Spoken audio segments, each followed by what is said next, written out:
Road transport and highways. Nitin Gadkari ji नमस्ते, thank you for your time, बहुत बहुत धन्यवाद। सबसे पहले तो हाल फिलहाल में जितना आपकी ट्रोलिंग हो रही है इथेनॉल को लेकर, क्योंकि आप इथेनॉल के एम्बेसडर हैं, तो उसी मुद्दे से शुरू करते हैं। ये क्यों हो रहा है आपके हिसाब से? पहली बात, मैं इथेनॉल का एम्बेसडर नहीं हूँ। हाँ, मैं 2004 से इस देश में 22 लाख करोड़ रुपए का अभी फॉसिल फ्यूल इंपोर्ट होता है। अभी वो काफ़ी बढ़ रहा भी है और देश से इतना पैसा बाहर जाता है। और मैं अब ट्रांसपोर्ट मंत्री बना हूँ और देश का जो एयर पोल्यूशन है उसमें 40% ये फॉसिल फ्यूल रोड सेक्टर का उसके लिए कारण है।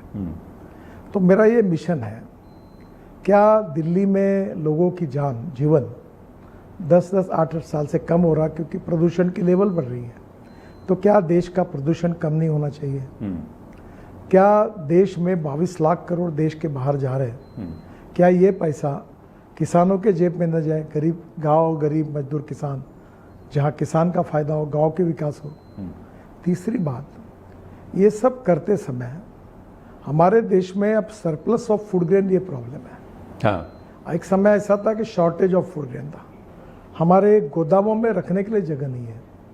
अभी राइस की स्थिति ऐसी हुई कि हमने प्लेटफॉर्म पर, रेलवे प्लेटफॉर्म पर चावल रखना पड़ा।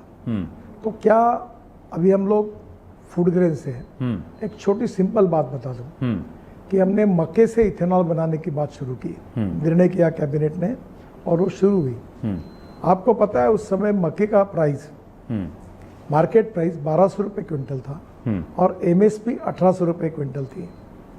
और देखो जैसे हमने निर्णय किया तो मक्के की प्राइस 2600 से 2800 रुपये क्विंटल गई। हाँ। और बिहार और यूपी के किसानों के जेब में 45,000 करोड़ रुपए गए। क्या इस गरीब किसानों की आत्महत्या नहीं होनी चाहिए? उनका 2 पैसे उनको ज़्यादा नहीं मिलने चाहिए? मैं आपकी ये आर्ग्यूमेंट को मानता हूँ, लेकिन इसका एक काउंटर भी है मंत्री जी। काउंटर ये है कि प्रदूषण ज़्यादा डीजल वाहनों से होता है, डीजल के लिए तो कोई पॉलिसी नहीं है, पेट्रोल में ही क्यों? और दूसरा, जैसा आपने कहा मकई या कॉर्न की बात की, सरप्लस इथेनॉल की वजह से अब वो वही और ज़्यादा उगाएंगे किसान, क्योंकि उनको उसमें पैसा मिल रहा है। तो हम वही ग्रेन्स उगाएंगे जिनकी हमें ज़रूरत नहीं है, जैसे राइस हो गया या कॉर्न हो गया या शुगर हो गया। ये अर्बन सेंट्रलाइज लोग ऐसी बातें करते हैं। मैं किसान हूँ और गांव में मेरा संबंध है। आज किसानों में, हमारे देश के जीडीपी में केवल एग्रीकल्चर सेक्टर का 13%, 14% कंट्रीब्यूशन है और population belongs to agriculture allied sector 60% है। हाँ।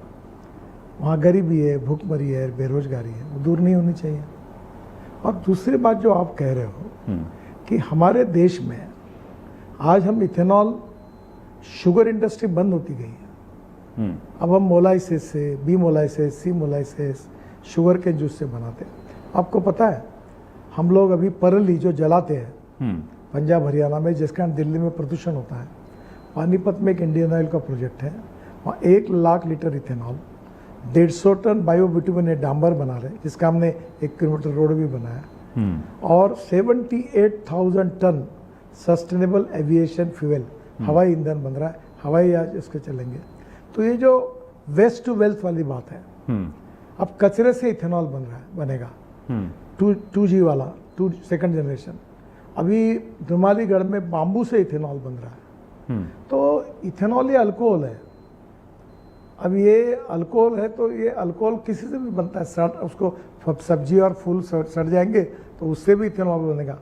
तो ये देश में हमारी एनर्जी को, अगर हम सेल्फ सफिशिएंट हो जाएंगे तो हमारी इकोनॉमी को बहुत बड़ा फायदा होगा, हमारे किसानों को फायदा होगा, जवानों को रोजगार मिलेगा और सबसे बड़ी बात है प्रदूषण समाप्त होगा।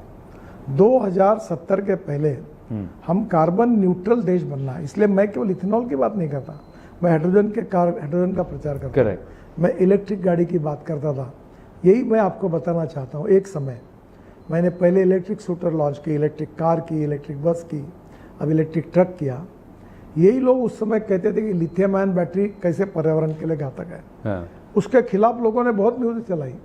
एक पत्रकार ने मुझे पूछा, बड़े चैनल का, कि अगर इलेक्ट्रिक गाड़ी अगर रास्ते में बंद पड़ेगी तो धक्का मारने के लिए आप आओगे क्या? आप आओगे क्या? अब पूरी लिथियम आयन बैटरी जो $150 पर किलोवाट पर आवर थी वो $50 पे आई, और आज इलेक्ट्रिक स्कूटर कार पॉपुलर हो गई, अब कोई नहीं बोलता।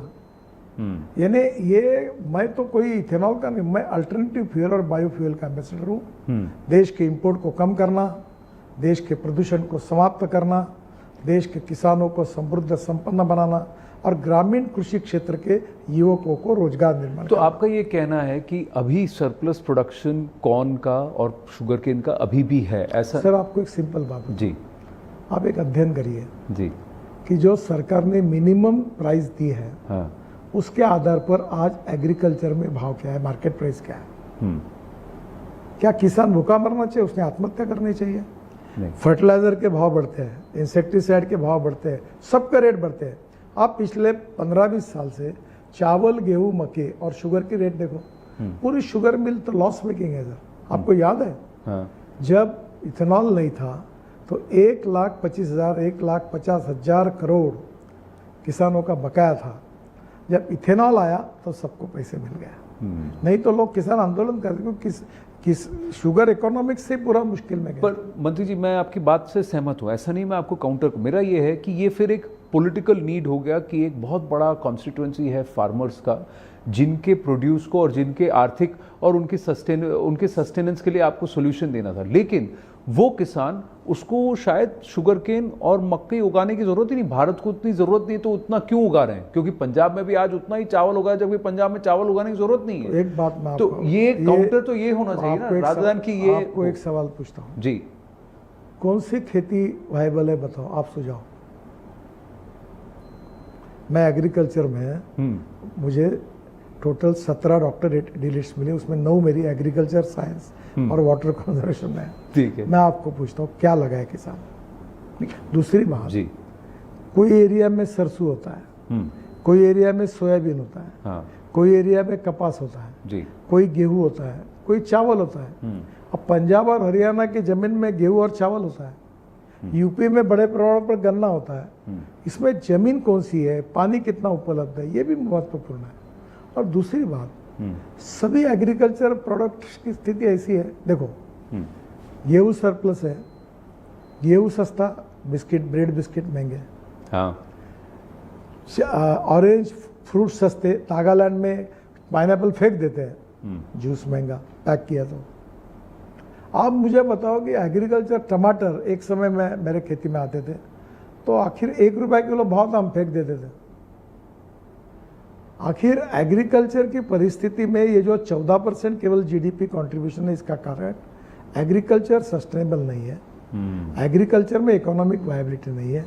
इसलिए जल, जमीन, जंगल और जानवर आधारित अर्थव्यवस्था को हमको विकसित करना है, यही सरकार का प्रयास है। ठीक है। तो ये मान लिया मैंने आपकी